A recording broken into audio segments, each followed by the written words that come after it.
Welcome to Writing Black Joy Season 2. I am Sophia Robinson, and I'm a writing coach and an editor and a story listener, as well as the producer of Writing Black Joy, a virtual space that celebrates, centers, and promotes the voices of Black writers and storytellers with joyful and uplifting stories. Here, you'll find conversations with some of my favorite Black writers and storytellers, learn more about their projects and the joy they're bringing into the world, hear more about their creative process, and find inspiration for your own creative ventures, as well as tips and strategies for writing poetry, blogs, creative nonfiction, fiction, plays, and so much more from all types of writers, as well as a sneak peek into the writing life. You could even find your next favorite writer, book, poem, play, or blog. And if you are a Black writer who is looking for a coach or an editor to help you bring your joyful story into the world, then click on my website below to find out how to work with me. In the meantime, let's go to today's guest.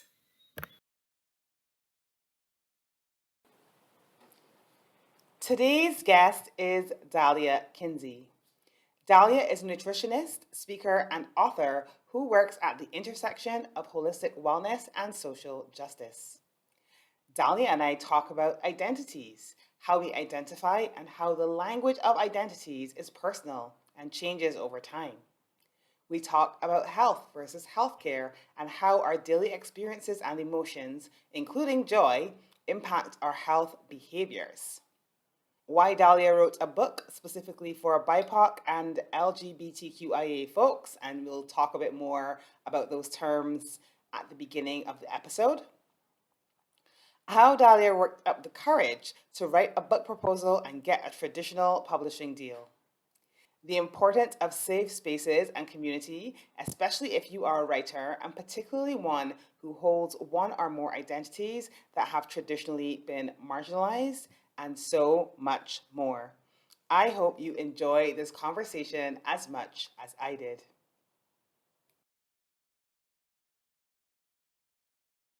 Hey everyone, welcome back to Writing Black Joy. I'm so happy to have with me Dalia Kinsey, who we've been stalking each other around the interwebs for the last few months. Just in case you wandered in and you're like, what? Who are these people?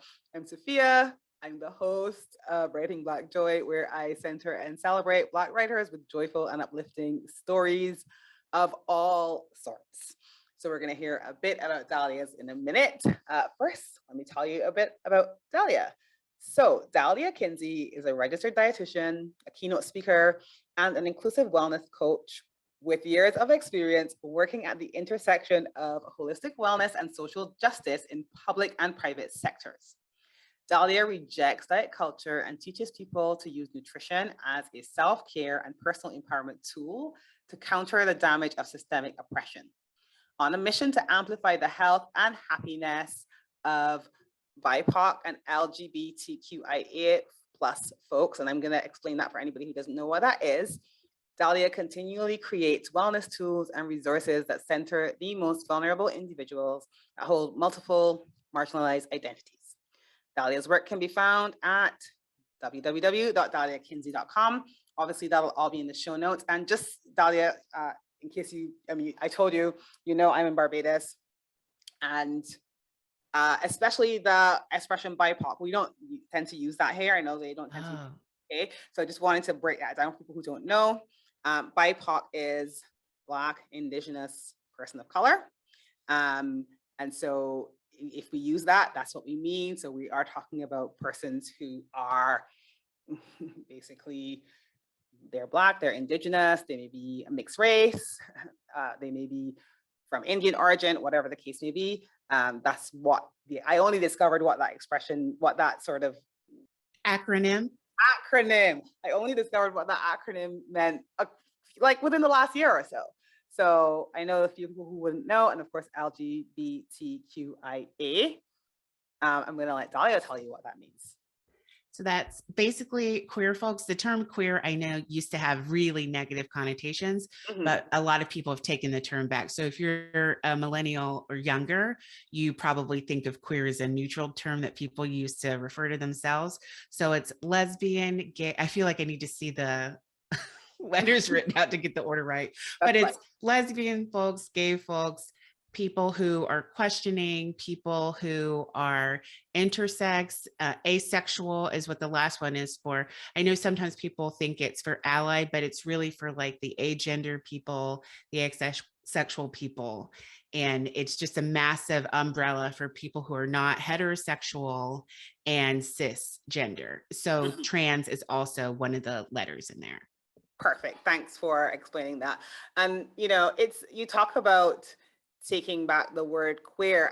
I also thought about that in terms of when I heard the expression person of color, and I always think of when people talked about people were colored, and I was like, Yeah. are we doing that now? Like, I was so shocked when I heard that. I was like, we're doing that now? I was really, it took me a minute to English is so strange. And I'm wondering if I would feel the same way about this in other languages, but the very minor changes you make to an expression, how it totally changes how it reads. Because if somebody said that colored girl, which I've absolutely had people say that to me in my lifetime, which is ridiculous. I was born in the 80s. But when somebody says of color, for some reason, it sounds great to me. I don't know what the big difference is. And it's so funny because, like I said, when I first heard it, it took me a good hot minute to like say like, is this okay? Are we doing that? Is that okay? And what also, and I mean, this is just a conversation, but what the other thing that really irritated, I remember I wrote a whole blog post and I talked about it. I was like, I don't necessarily like those umbrella terms because I feel like a part of the problem with the umbrella terms, like maybe BIPOC, same LGBTQIA plus, is like, I feel like it almost minimizes a whole group of people and it still puts the almost normal lens on the white cis hat, you know, that type of thing, because you're saying it's almost like, you know, when somebody described it to me the first time I heard BIPOC, they were like, so basically if you're not white, and I'm like, so we're still basically dividing the whole world into white and not white. Is that what's happening here? And it just upset me. So my friends had to be like, okay, come now, calm down. Because I know a lot of people feel really strongly about that. And for me, it resonates probably because this is not really directly related to anything, but just the way I was raised in a very, we're going to say, just I didn't want to say cult, but yeah, maybe it's culty, right? So raised in a religious setting where people minimize differences and pulled themselves together under an umbrella. And it just feels very comforting to me, but the differences still exist. Now, in that setting, it was still toxic the way marginalized people were forced to play down their identities more than anybody else.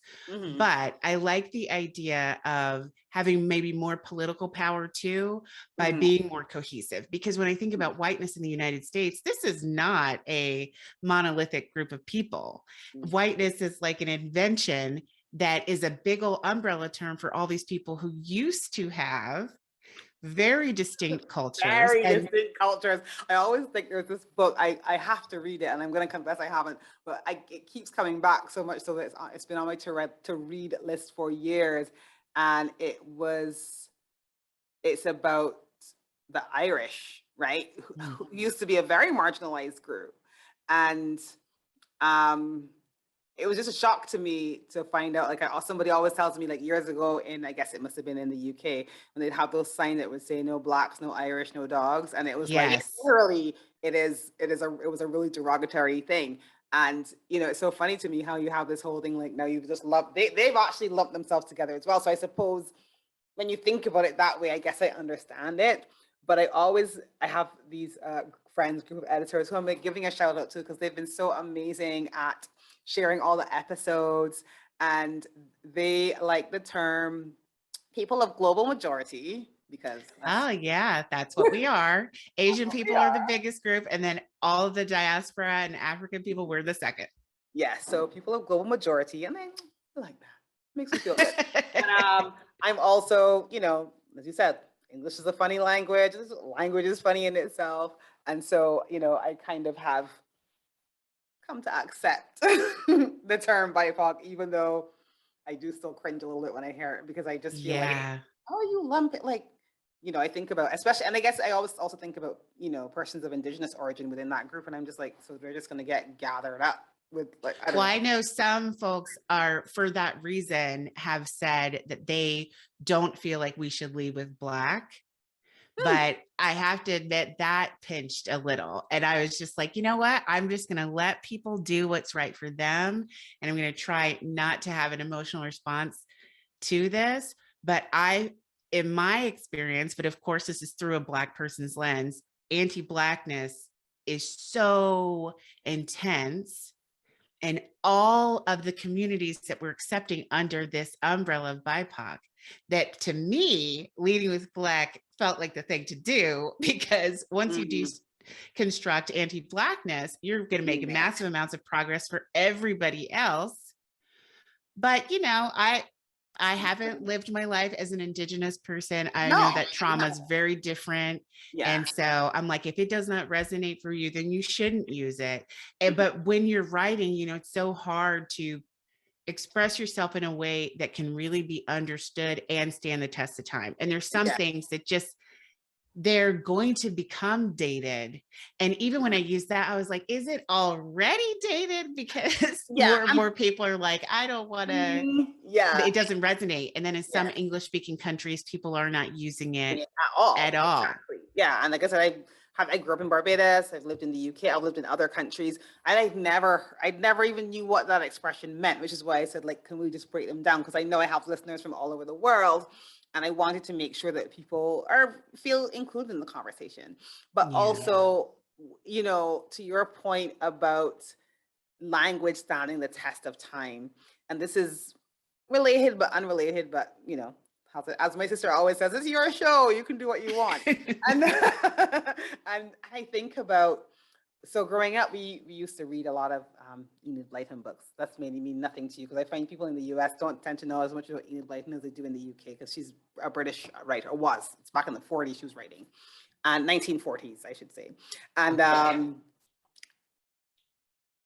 there's so much inappropriate things that now would not be acceptable that she might have said or written about. And that's, you know, that's happened in Disney movies. It's happened in other types of films. It's happened in a lot of other books. And I don't really believe in erasing it either.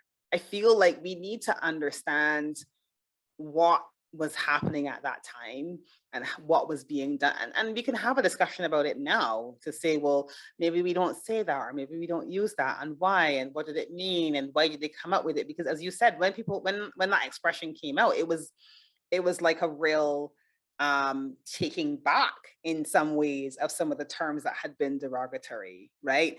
At a time when it might have been a put down, you kind of take it back. And we've done that with so much of language. And it's important to understand that at this moment in time, this is where we were, this is what we were doing, this is why we were doing. That's what I love about books. Like, this is what we were doing, this is why we were doing it. If it has been that we've moved on from it, now why have we moved on? What's different? You know, why do you think they came up with it? Why do you think they abandoned it? All of that. And I think that's why I feel like, you know, obviously you make sure whatever you're writing now is you feel comfortable with what you're trying to express, and you have your editor who may help you with that process. And then you can't plan for 20 years down the road when people are saying, queer, who says that, or whatever. Like, you can't plan for that. You just have to be like, okay. That's one of the scary things about being a content creator, being a writer, is knowing that even as you're trying to do something that's loving and coming from a good place, that you are still going to inadvertently hurt somebody's feelings, and you're going to offend somebody.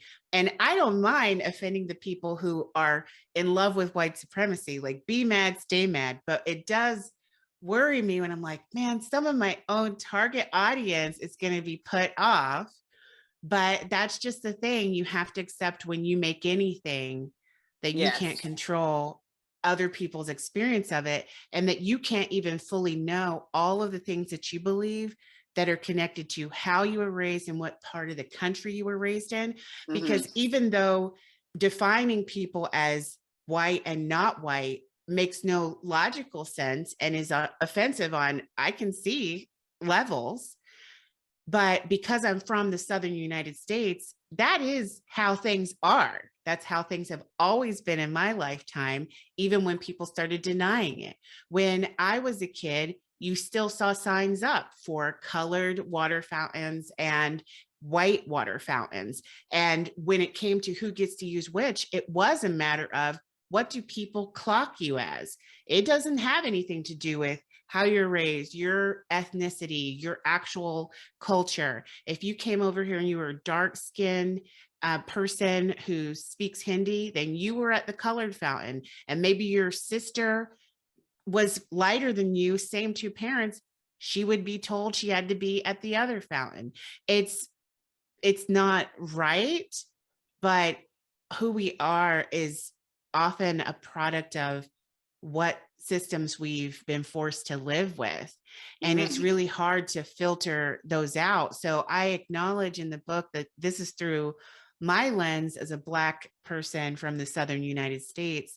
And one of my parents is half Jamaican, half Cuban. So I'm certainly more aware of the rest of the world than the average American, but still I'm American. Yeah. And Americans are about America, and it is normal here and socially acceptable and even encouraged to know nothing about the rest of the world.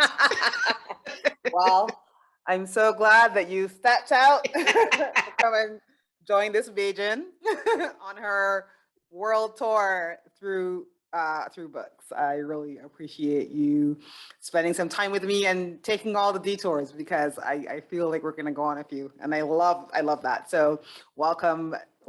Thanks for joining us, Dalia.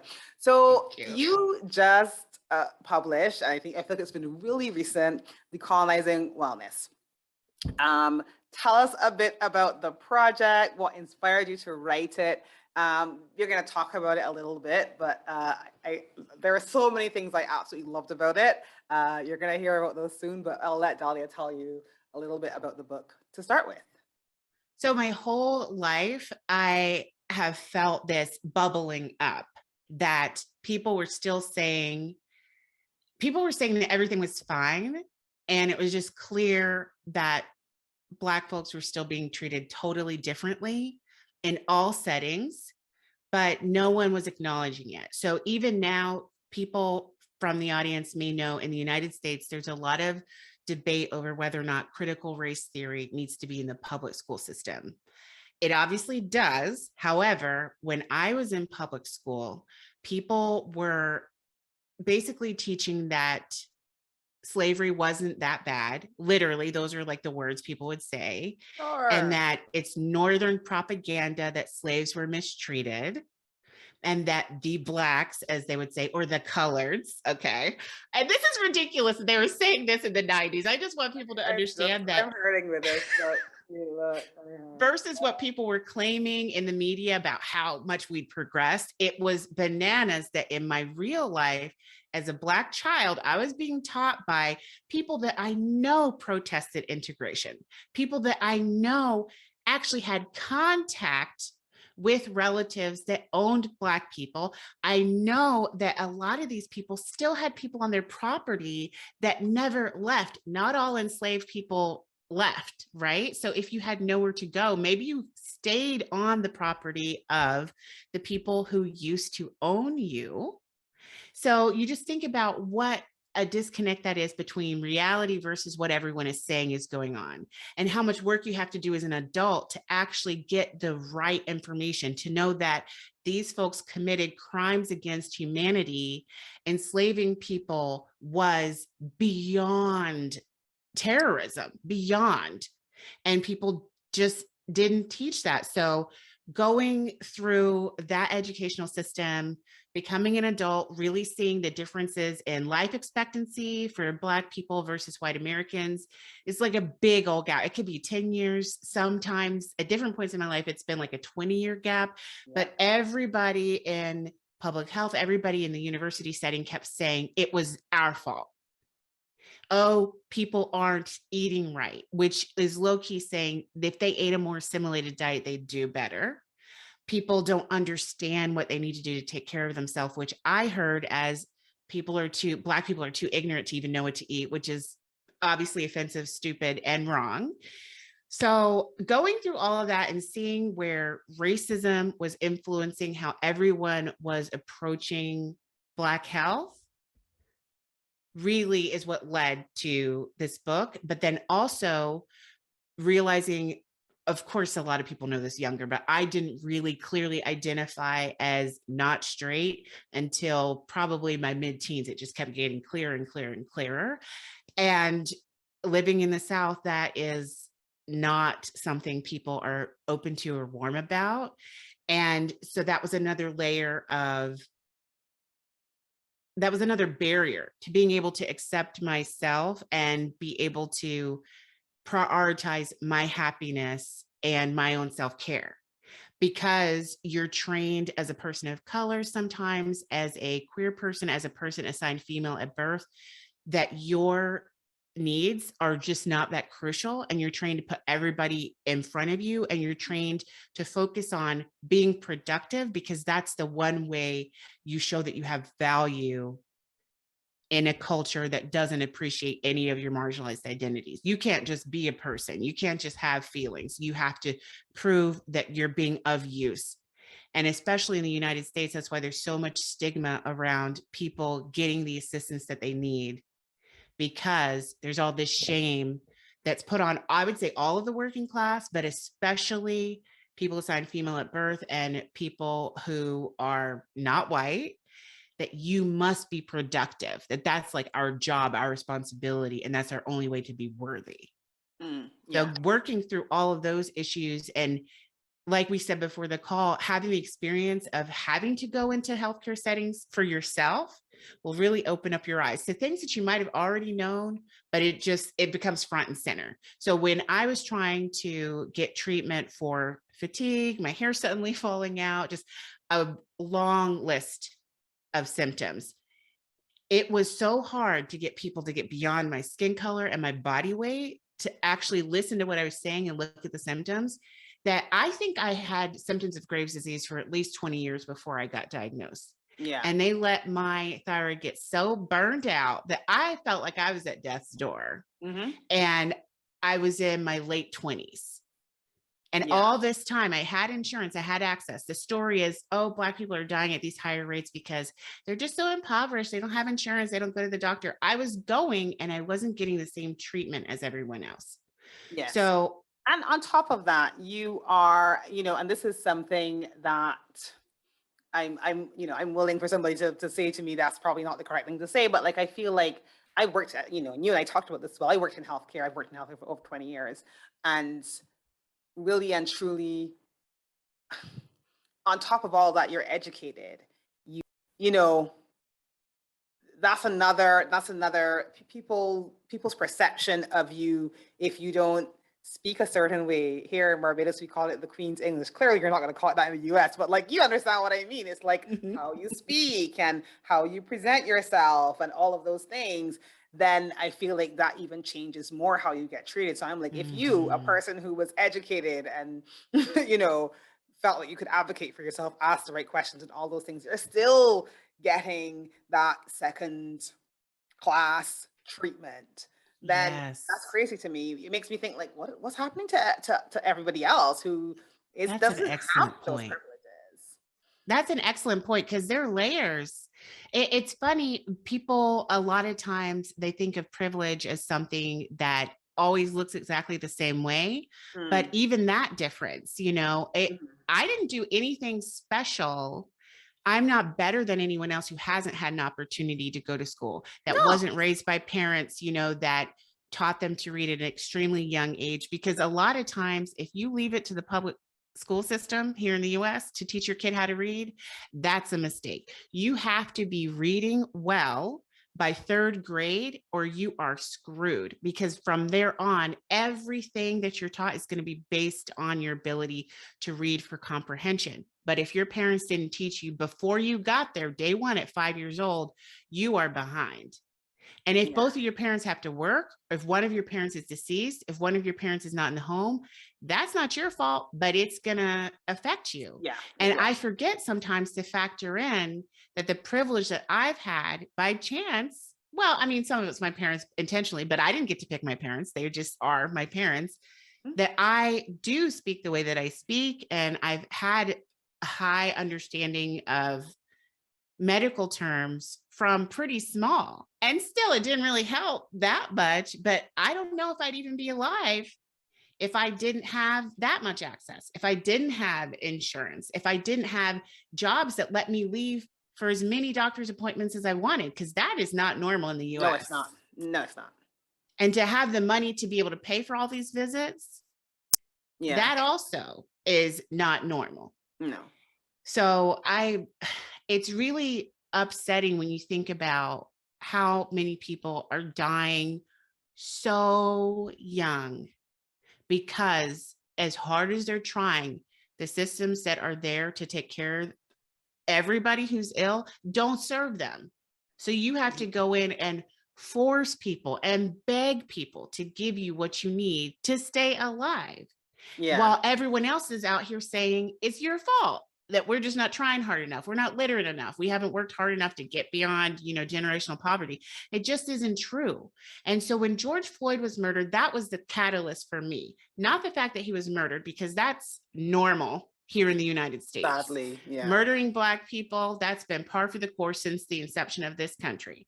But what's funny is like the global narrative and what the media has been saying, they act like, oh, this is some big surprise, or like we stopped enslaving Black folks. That hasn't stopped. Now it's the prison system.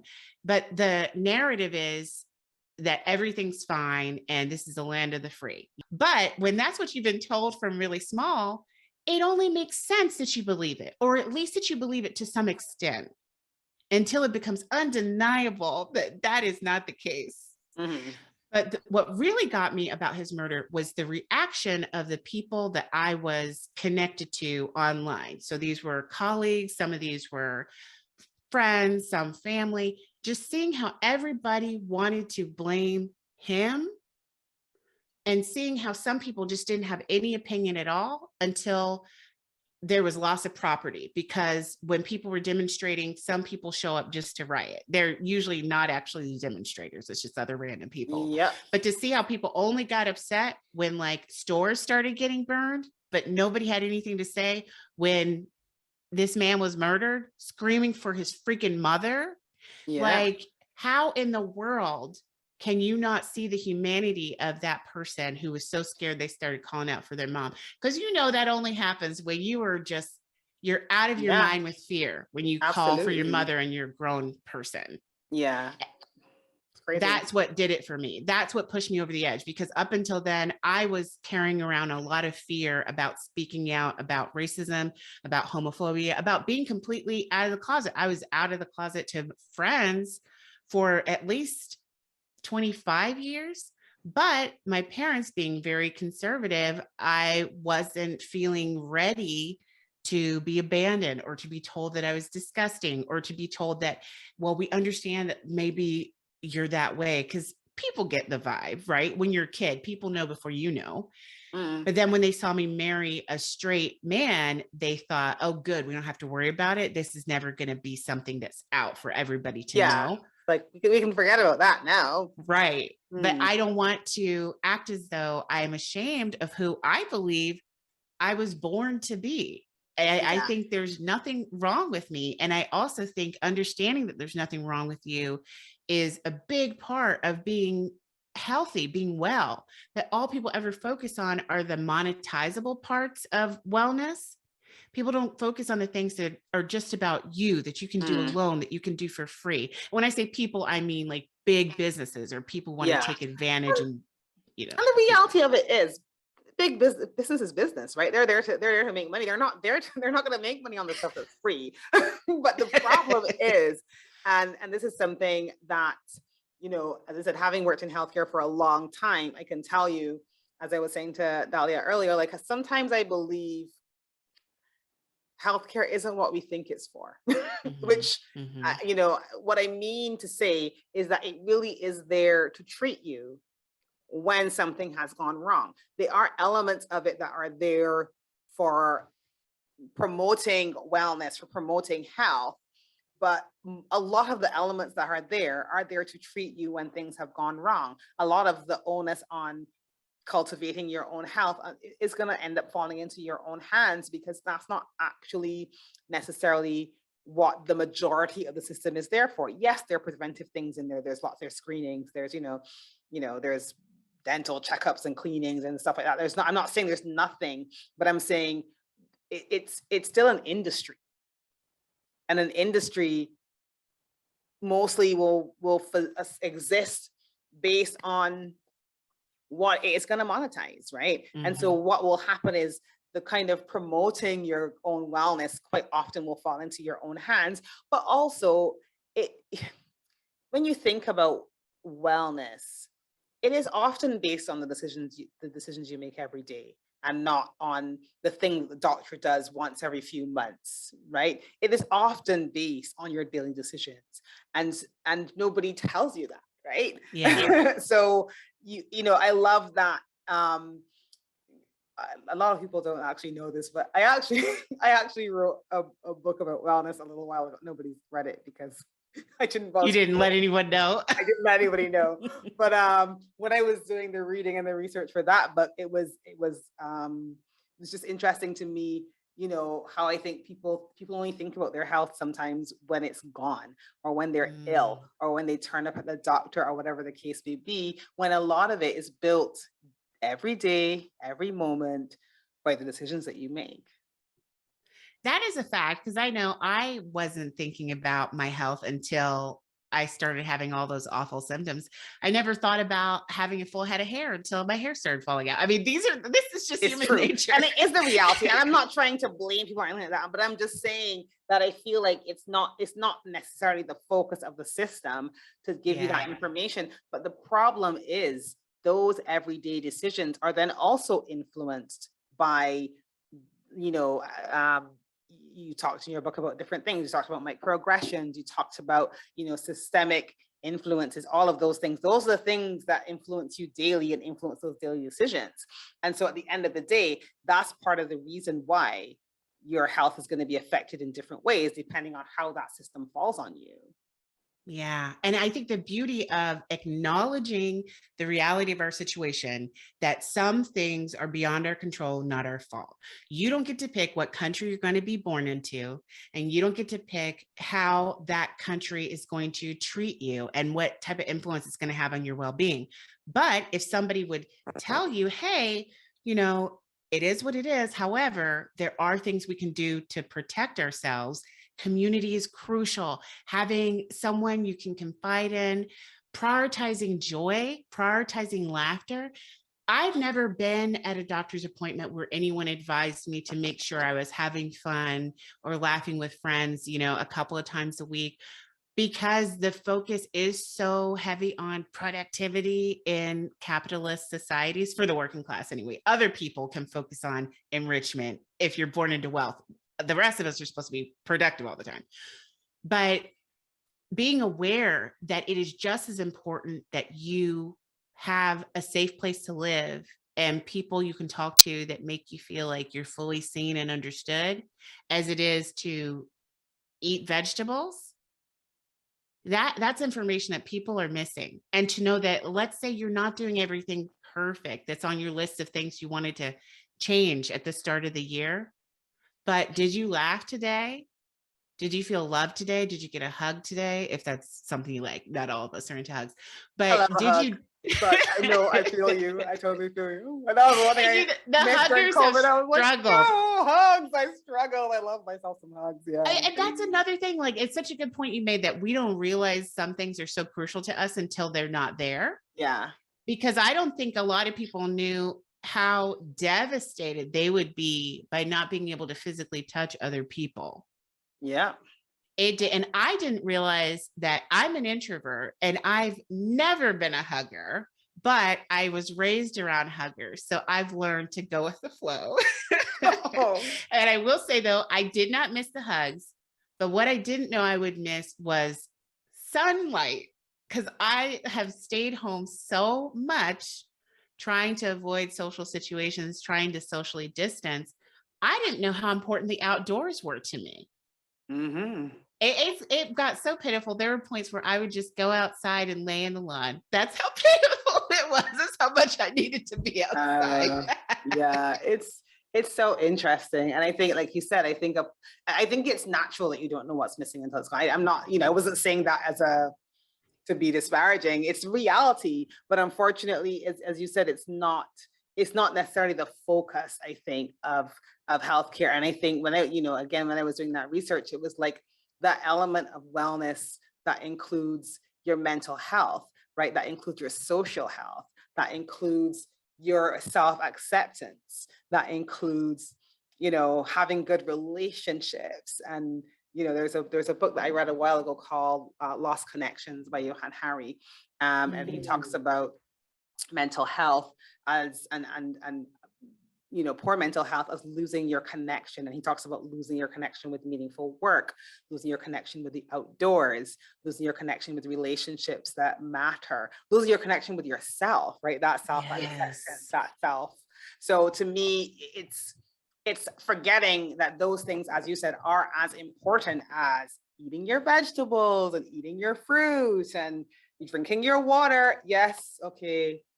But right, all important. Well, and the funny thing is how much taking care of those things that have to do with your emotional state make it easier for you to do the other things. Exactly. So we're doing it backwards if we're telling somebody, you need to make sure you do this. And we haven't checked in to see, well, what's going on with you and where are you right now? Yeah. One of the things I loved about your book when you started it, I did the audiobook, so I think it might have been in the introduction, but it might also have been in the first chapter, I can't remember. And you talked about creating a resource that was just for, persons who are BIPOC, as we discussed earlier, what that means, and also persons who come under that queer umbrella. Like, you talked about creating a book that was just for them, and the reality that there's so much out there created either inadvertently or intentionally for, I call it for white, not even for white, for like straight white men, for a full stop, not even like, if you're a woman, right? Like, forget about it. If you, heaven forbid you're any of these other things, but like, it's this, this is the second time I realized this, because I was editing another episode yesterday. And I was like, I feel like I keep saying this in every episode, but like, it's just, that's how a lot of those resources were created. Even when I think about, and you know this probably from university, like when you look at all the anatomical drawings and everything. Yes. Oh, okay, sure. So I love that you wanted to create a resource that was so specifically for people who don't normally have a resource just dedicated to them. And I really think that that's important. I'd love to know, does that kind of feed into, why you're here today and why having those joyful stories, uplifting Black stories by Black writers and content creators is so important to you? Absolutely, because there's something so special about knowing someone is talking to you, especially when you're used to everybody talking around you and not to you. There's an example I put in the book that it just, for me, is one of those things that just really stands out as quintessential as far as how you feel when somebody does something that's just for you. So I love getting massages, well, pre-pandemic, and going to the spa, things like that. And my hair, I've had my hair natural for a really long time, because with the thyroid problem, my hair was like, you think you're gonna relax this? Oh, nope, not anymore. That is my experience. That was my experience too, in a nutshell. When I got diagnosed with my thyroid problem, I thought the relaxer was too strong, and then my hair is relaxed. The relaxer too strong, my hair was coming out, and then my hairdresser was like, "You need to start relaxing your hair." Yeah. Now I can't imagine. I would never straighten my hair again. But when I stopped doing it, people had all kinds of comments. I remember Black people telling me, no one's going to hire you with locks. No one's going to hire you with braids. Or telling me I just looked too radical because my hair wasn't relaxed. Because at first you have the teeny weeny afro. I've heard worse, worse descriptions. Radical, that's I'm going to go with that. full-blown situation. I don't know if you saw, there recently was a petition going around to try and make sure there's some legal protection in the United States from hair-based discrimination, because it still happens to kids. It's in the news periodically where somebody's sent home because they braided their hair. Beyond ridiculous. But so what was happening was, when I would go to the spa and you put your little face in the massage cradle and they want to get your hair out of the way, they wouldn't know what to do. They would try and put like these really weak bands around my hair, and it would like pop off in the middle of the session. And it just felt like, even though they weren't trying to make me not feel welcome and they were being perfectly nice, they obviously weren't ready for me. They obviously hadn't thought about the ways in which a Black person's hair might need to be treated. They had tools for straight hair and for loosely curled hair. But I went to a Black spa, and I didn't even do it consciously. I just had seen it advertised and I went. And when I went in, I was like, wait a minute. Already the vibes started to hit me. Like the music felt familiar. It was still like chill music, but it kind of had like a African diaspora feel, right? There were some drums. They were quiet drums, but there were drums. And so when I got in there and I laid down on the table, and the massage therapist braided my hair, a really quick braid, you know, like your mom would do like for you. Plot, yeah, that stayed in place the whole session. I felt like some kind of warm ball of energy in my chest, and it radiated outwards. I don't know if anyone's ever had that experience where something felt so good, or it made you feel so loved, you physically felt it. Yeah. That's the feeling I want people to have when, like, I am talking to you. I know you are here. I'm not talking around you. I'm not hoping you can get something out of it. This is specifically for you. And I have had a lot of white readers say they benefited from, like, and I don't mean to harp on this. I didn't think you meant it in a negative way, but this is just how the human brain works. You don't notice a lot of things until it changes. And so they didn't know they were being centered until they weren't centered. And they're like, oh, I still see the benefit, and this is great. And of course I would read a book that's not about me. I didn't even know the books were for me. You don't notice it until it's gone. Until you have something that isn't, and you're like, oh, it never actually occurred to me. And I do, like I said, I love it. That's a conversation point. So that's absolutely fine. But it's so true. It's so true. And, you know, it's like I always say, like, you know, even with a lot of any resources that are maybe specifically created for a woman or a straight person or somebody who's, you know, like cisgendered or whatever the case may be, like, you forget that probably everything's created for that person. And when you see something that isn't, you know, you kind of, oh, that's when you realize, oh.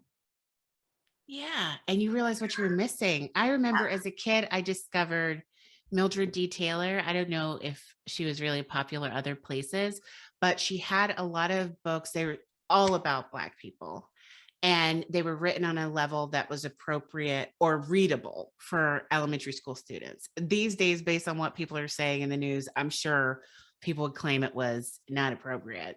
But, and by people, I mean like racist people, even unconsciously racist people that don't want to say it like it is. But her books were about children experiencing life while it was still totally a possibility that your friends would be lynched. And how do you live like that? And to know that even when people are going through these horrible things, people are still maintaining their dignity. People are still having joyful experiences. People are still falling in love. People are still, you know, keeping cultural practices going and passing them on. So many times I've been told, not just by Americans, but by, you know, European people from other countries, actually, and also by some African people, that Black Americans have no culture because the assumption is we were robbed of everything. But we did lose a lot, but you cannot erase the people. You can't do it. At least you can't erase us. Again, global majority, right? So true, there were long periods where it was difficult to maintain history, but the culture continues, it evolves, you pass things on verbally. There are so many things that I'm learning now that people make fun of that are African American vernacular quirks that make grammatical sense in Yoruba or in other languages. So it's like we may have thought we forgot and we lost everything, but no, you even look at African American culinary history and habits and how much it mirrors the entire diaspora and still mirrors things in Africa. Clearly, we still belong to ourselves. Yeah. And when you read Black literature, you really feel that. You feel like when people say, oh, do it for the culture, that's a real thing. And how cohesive we tend to be around cultural things. Like if there's a show that's huge, at some point, someone's going to tell you have to see this. Like the ways in which we communicate with each other through music, through entertainment, through literature. It's very strong, and just experiencing that makes me feel like I haven't lost all the things I thought I did, and that the ancestors are still talking to us, and that if we just open our eyes and we get that book and we spend time with people from different parts of the diaspora, that we can really bathe in that. Yeah, I definitely love that and agree with that completely. I know you brought a quote for us. I've been asking all the guests to share a quote. So please tell me, what is a quote from your work or from someone you admire? I really admire Audre Lorde because I think about the time that she was raised in, how amazing it is that not only did she have the thoughts that she had, but that she had the courage to say these things out loud. And the quote that I picked is, caring for myself is not self-indulgence. It is self-preservation, and that is an act of political warfare. And that is so this year. And she said it so long ago. Yeah, I know. I feel like you actually had that quote in your book. I feel like you did. And I just loved it. That I was like, it's so true. And I think for so many, especially women or socialized as women, people, the idea of caring for yourself is really like there's so many other people to care for first, and you forget that it's so hard to care for others if you're not caring for yourself. It's almost impossible, right? So yeah. Right. So even if for no other reason, and there's many, many reasons to care for yourself, but if for no other reason, you're doing those who you care for a disservice if you're not caring for yourself.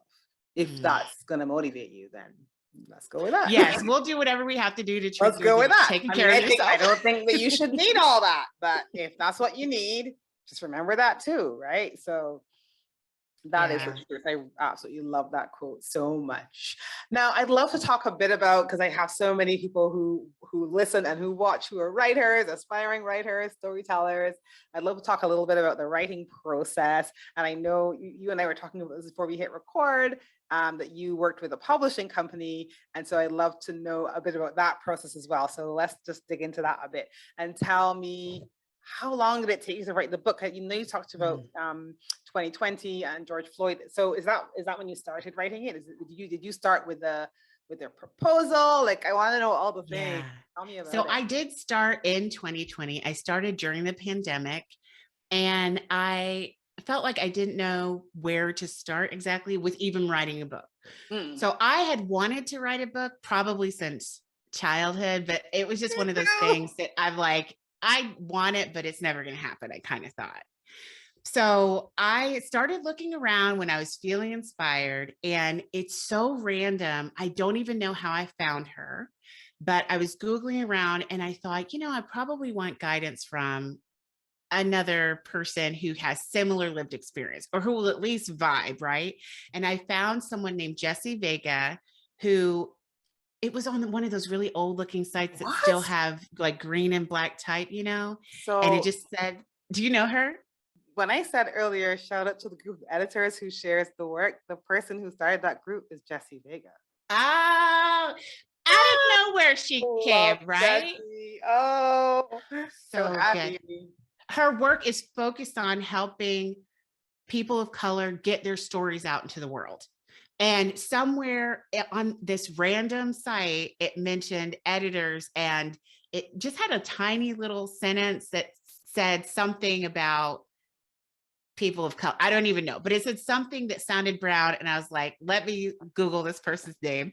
And then when I saw they specifically were trying to help us get our stories out, I reached out to her, and basically she was like my writing coach. So my question was, how do I organize my time? I'm still working full time.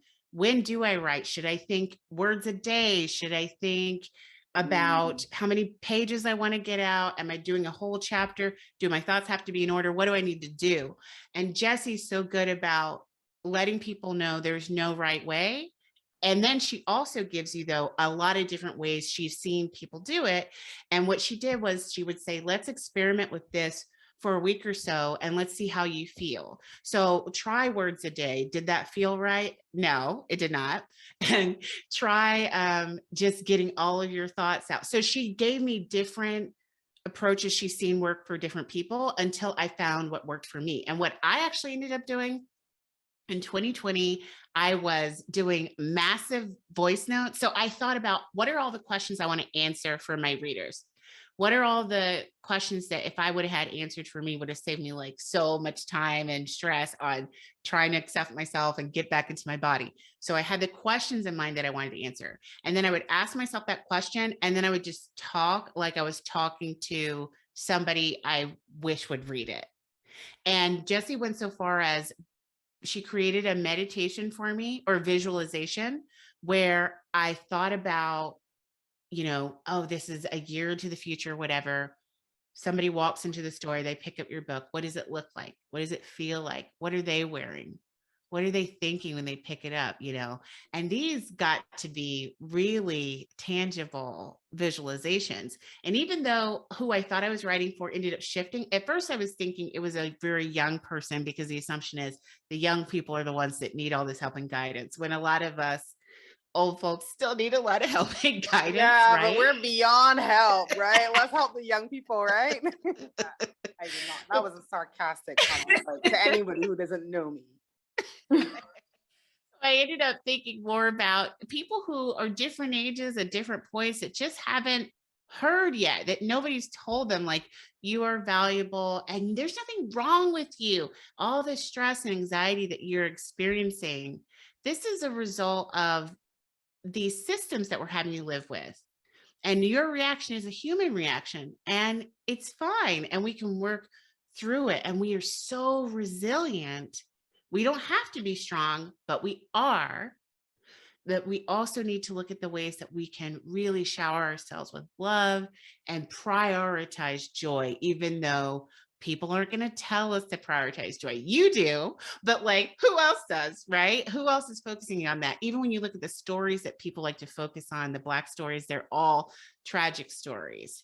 And it's like, yes, our lives are tragic and beautiful. Like, it's not just all bad news. No, and like I always say, that's why I started this series, because I hated that. I hated that most of the stories were tragic, and I wanted some joyful stories to be out in the world. And I'm like, somebody's gotta be pushing that out. So on that. So, coming across Jessie was tremendous, though. And what was so funny was, oh, I forgot that I even did this. I'm a little busybody. I don't know if other people love to start projects but not finish them. So sometimes I forget about things that I've done because I didn't dig very deep with them. So I even put on a summit specifically for Black folks, and it was called the Black Joy Summit. I did it online in 2020 when Americans were like falling apart from stress, Black Americans. And during that, I met somebody who mentioned the Revolutionary Entrepreneurs Group. At the time, I don't remember what it was called, but it was Giselle Allen. Giselle Allen is a coach, and she's a mindset coach for women and femmes of color. If you would have said, Dahlia, you need mindset coaching, I'd have been like, no, I don't. That sounds like some luxury stuff. What is that? I don't need that. I just need to learn how to get out of my own way, or I just need to, all the things that I felt were barriers. I didn't realize mindset was what it was. But there was something about the way Giselle talked about the work she did in her videos in the Facebook group that was like, okay, this is a vibe. I want to do this call and see what her coaching is about. But somebody I met through the Black Joy Summit mentioned, oh, there's this cool group. It was Giselle's group. And then Jessie mentioned it. And when Jessie said it, I was like, oh, I've heard it twice. I think I'm supposed to be in this group. And it was Giselle's coaching, getting coaching. Exactly. Getting coaching from two people having that lived experience of being otherized. Jessie as like a multiracial person, as a Latina person, and then Giselle as a Black American. Getting coaching from them is what empowered me to not feel so stuck in my own fear that I kept trying to pull punches in my writing. And that I was afraid that I still needed to think about the white folks that might read it, right? I was able to get beyond that only with the help of those two coaches. I mean, Jessie's really an editor, but also like a natural coach. Yeah, love Jessie. I love, hey, Jessie. She doesn't know this, but she's watching. I'm going to tell her as soon, because I'm going to. She has a writing group too. She does, yeah. She has one now. People get in on that. On Patreon. And I'm chatting with her tomorrow because we meet at once a month. The group does meet at once a month. So yeah, oh, small world. I love Jessie. She's too sweet. Love her. I really wouldn't have even thought about going with a traditional publisher had it not been for Jessie, because I was thinking. The other thing she does help you with your book proposal. Yes, she does. She totally helped me with my book proposal and helped me understand that in the proposal, you're trying to communicate how thirsty is the audience for this? Is this probably going to sell? Why do you think it's going to sell? How are you different from other people? What other books are out there that indicate there is an interest in this type of thing? Maybe how big is your audience? That's not a deal breaker for a lot of people, but if that's something that you've got in your favor, you can mention that. And not even just your audience, how many people can you ask for help when you're trying to get this message out there? Like, do you have entry points? They just want to know, is their money going to come back and then some? Yeah, basically. And I'm curious how much, because I know so many people who talk about and think about going traditional, how much ownership did you, Dalia, then have of what was published? Because I know obviously I've heard, even larger authors with big platforms go with traditional publishing companies feel that they did not have a lot of creative control over what eventually came out. So how did you feel about that? I was amazed by the experience, but they kept saying this is a partnership. And I think that is an indication that not all publishers are rolling like that. And they also don't take on a ton of authors every year. So they have the bandwidth to actually keep talking to you and they don't make any decisions without you, really. I got to tell them which fonts I like the most for the cover, which artist I wanted to work on the cover. They kept giving me options. And then there were it took over a year, a little bit over a year, I think. And I even felt blessed with the particular editor I was assigned to. So with the help of the coaching, with Giselle's coaching, I was able to speak up and say, is there anybody of color that could possibly help me with editing? And it was funny. They said, okay, the day before, that person had asked to be assigned to me. And it's not like they've got a ton of, not a very diverse staff.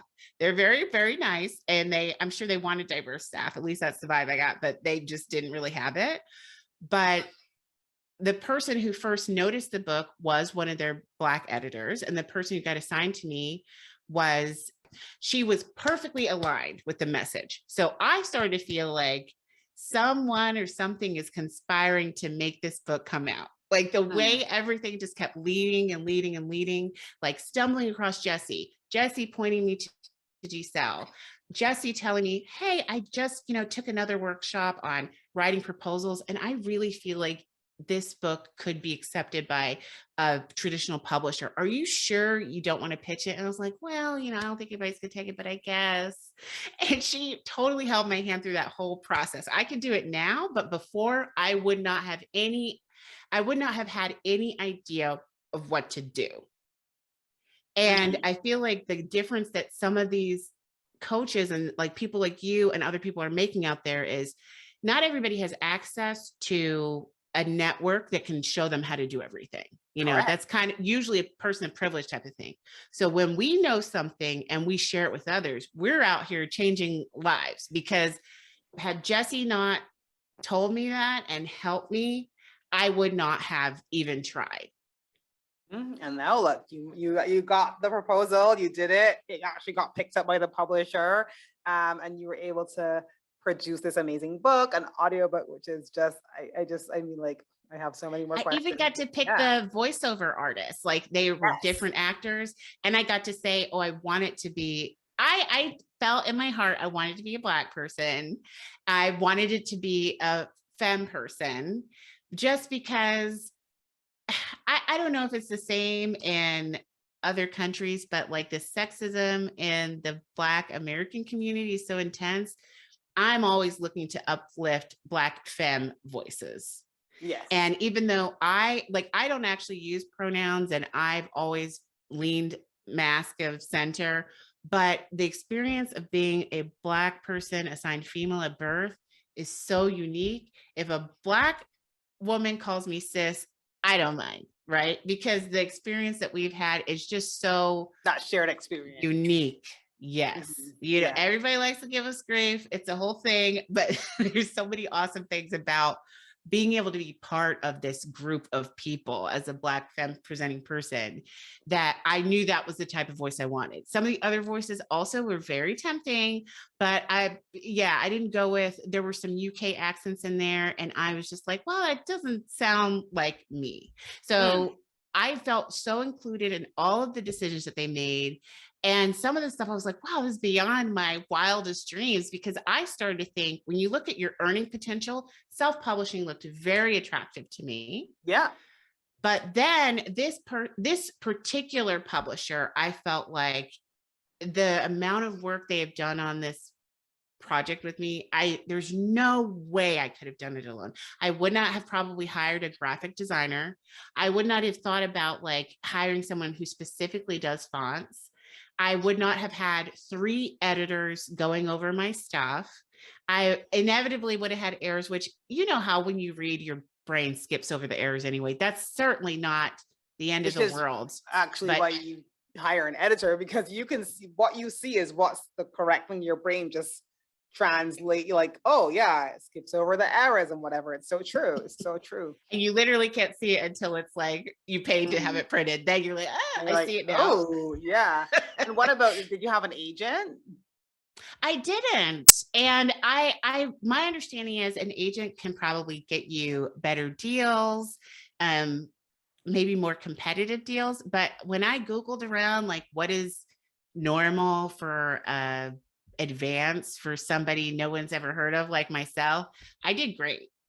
Especially in nonfiction, you know. Right. And I really felt like they took a chance on me. And I have been working my little butt off trying to get indoors and network with people. Instagram decided to shut my account down right before the book launched. But I said, you know what, I think this could be, first of all, I think it's suppression, number one. But secondly, I thought, you know, when something is supposed to happen, nothing can stop it.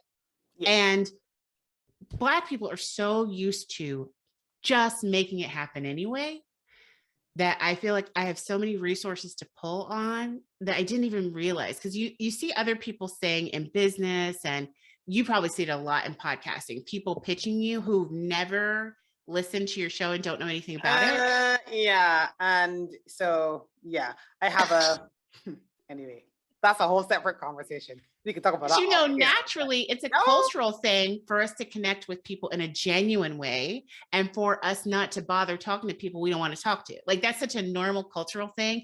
You know, people who don't, you know, the expression is like, I don't F with that person. Like, whatever it is, you just don't like them. Yeah. And then I started realizing all these superficial ways that people were talking about networking, really with a colonizer vibe, didn't resonate with me, because culturally that's not a fit.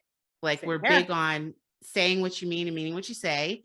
But then I also realized, oh my goodness, I know so many people, thanks to being in that container with Giselle's people, that I can ask for help, and they're actually friends. And some people, we're not super close because we don't live in the same area. Maybe we don't have a ton in common. Like they have kids, I don't have kids, blah, blah, blah. Our life is different. But you know, those people that you know, if you lived in the same town, you'd be together every week.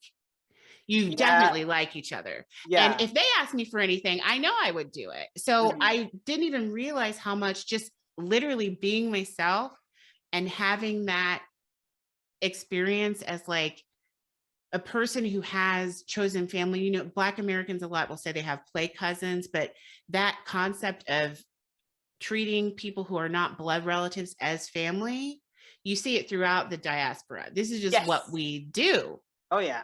Oh yeah. And if you realize that's an asset and you start reaching out to people, knowing how many people want to support you, it's crazy how much reach you have that you haven't even thought about. Yeah, definitely. And I totally agree with that. Like I said, you know, I talked about the same editors that have been sharing my work. And I even had one of them, Kathleen, she's also in that group of editors. She joined me a couple episodes ago. And, you know, it's just, that's probably one of my favorite things. You know, people say I'll have a lot of horrible things to say about social media, and maybe they're true, but like I've met some incredible folks on there who really and truly I would do for them and they would do for me. And it's not a superficial transactional type of thing. It's a, you know, it's a real connection that you've made with that person. And I love that you were able to really, you know, through those resources, through those relationships, I should say, you were able to really get the book out there. And it's so funny because, like I said, you and I are in a couple of Facebook groups together. And so as soon as I saw the book, I was like, I sent Dalia, I was like, Dalia, you need to come on the podcast. I love that. You know, when you see those posts, like, I love us, like that is what I feel when I just see us rallying behind each other, which is so funny, so different from what people put out there. Like they assume we're all in competition with each other, whatever. That has not been my experience. No, and not just in terms of your ethnicity, but even in terms of women, you know, and anybody who socializes as a woman. Like there's this whole vibe of like and cat fight and all this craziness, when I'm always like, I have the most incredible women in my life and I don't feel those vibes at all. And you know, it's the kind of the kind of thing that you want to put out there, as opposed to the reality, which is that you have these relationships, you have these connections, and you know, those people are always happy to support you and vice versa. We have so much more than we realize. At least that's what I have learned through this process. I have so much more than I realized, because what I'm always seeing, or through school, through business trainings kind of done that were centered on white cis men, I wasn't recognizing what I had because it didn't match the assets that they said I should develop. It didn't look the same. And so I was like, oh no, I've got this deficit, you know, not realizing like they can't speak to these cultural nuances because that's not their experience. No. And they're just as valuable. Right. They are very valuable, extremely. So I'm going to skip through some of the questions because we've been chatting for so long that I don't want to take up too much more of your time, but I would love to know, what advice would you give a budding writer, especially somebody who feels like they may have intersecting identities that are a little bit different to the norm, different to the mainstream, and they want to create something for that people who they feel like they really resonate with and that they really connect with? What would you say to them? That getting in a space where you can feel safe is the most important thing to have in place to really write as yourself, and to be able to not be so afraid of making a mistake or looking silly or failing that you can't write. And that may mean you need to get in with a affirming writing group with people that either have the same identities, some shared identities, and celebrate you, or you need to be in a coaching container with other people that really make you feel safe. And there are people out there that are doing that in an equitable way. When we think about liberation work, you also have to charge rates that support your own liberation Of course, too. yeah. So you may not always find stuff at the right price point for you, but if you look, definitely check out Jessie. Right. So She's a wonderful Jessie, resource. yeah, she's got a Patreon community, which she recently started for the writing group. I also have a Patreon community for this platform for people. You know, we have like monthly workshops or coaching groups or stuff like that. So there are things out there at price points that you can really manage.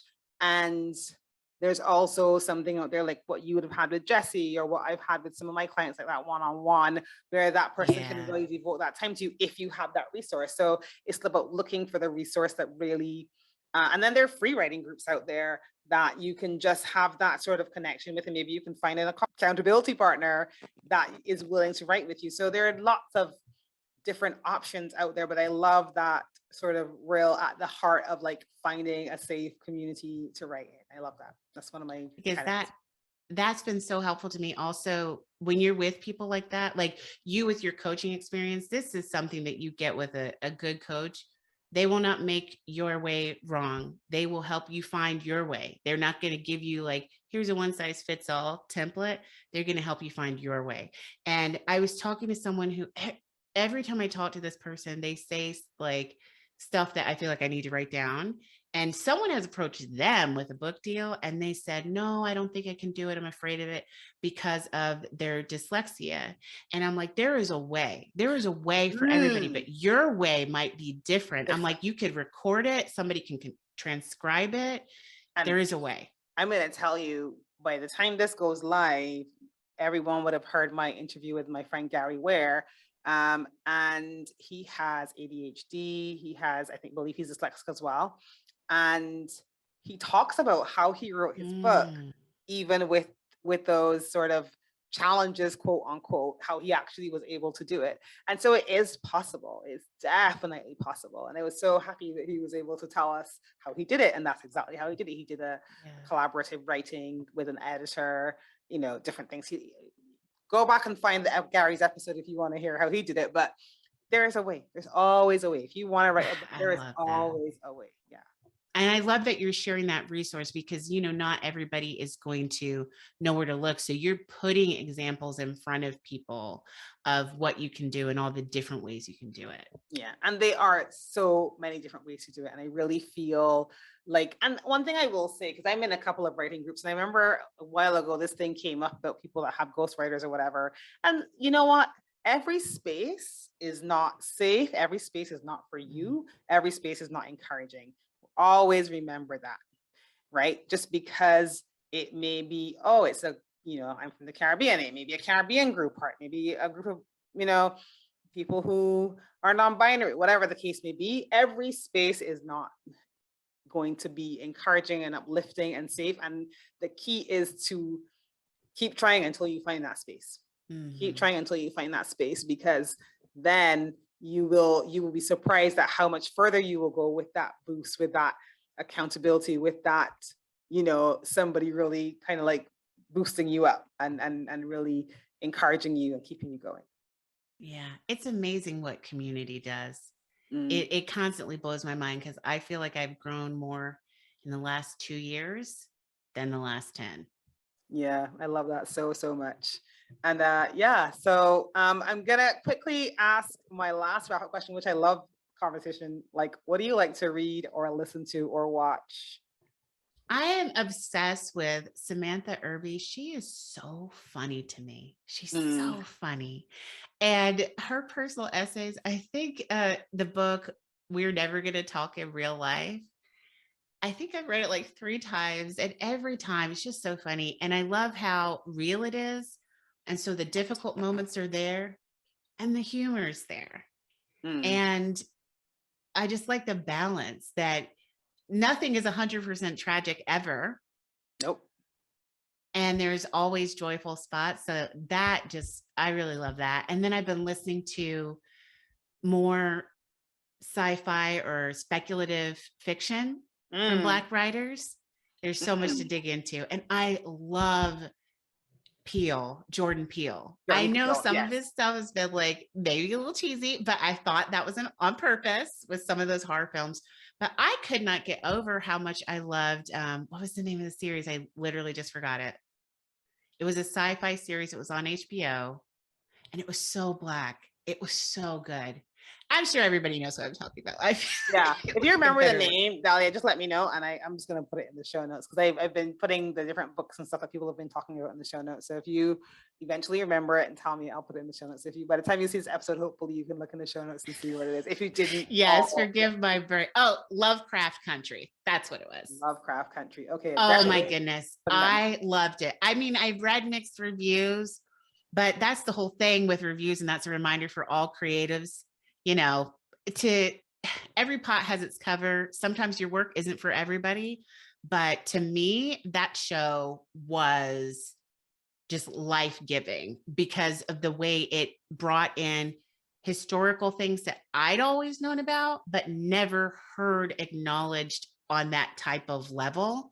And I've seen other documentaries and other acknowledgements come out afterwards that I really think this work of fiction prompted, because it probably made people Google it and they're like, is this real or is this part of the story? And I just thought it was amazing. Absolutely beautiful. Perfect. Well, there we go. Where can we find you, Dalia? Are you still on Instagram? Did you get back on? Or no, those jokers. I don't know. You know, I'm starting to feel like maybe I don't want to go back. I had been saying that I wanted to get off social media because it's such a time drain. And because so many of these platforms are seriously anti-Black, ridiculously anti-Black. And we're basically giving them free content for them to not even show.